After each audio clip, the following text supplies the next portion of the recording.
अस्सलाम वालेकुम friend, welcome to my birds channel. आज की वीडियो में सनकन और बेबी पैरट के लेटेस्ट प्राइसेस और इसके अलावा जो है वो रॉ बेबी पैरट की लेटेस्ट प्राइसेस जो हैं वो आपको बताई जाएंगी।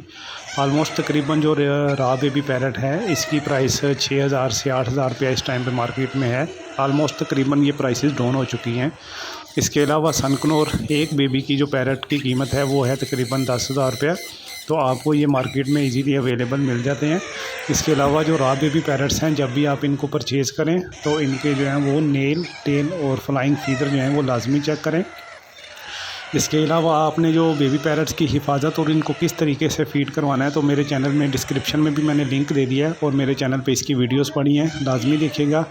दोस्तों, अगर आपको आज की लेटेस्ट प्राइसेस बहुत अच्छी लगी, मेरी वीडियो को आपने लाइक करना है और चैनल को सब्सक्राइब नहीं किया तो चैनल को सब्सक्राइब करके अपने दोस्तों में शेयर करें। और इंशाल्लाह आपको लेटेस्ट प्राइसेस जो हैं वो लव बर्ड की नेक्स्ट मेरी वीडियो में मिल जाएंगी। तब तक अल्लाह हाफिज़, फ़ी अमानिल्लाह। ओके, अल्लाह हाफिज़।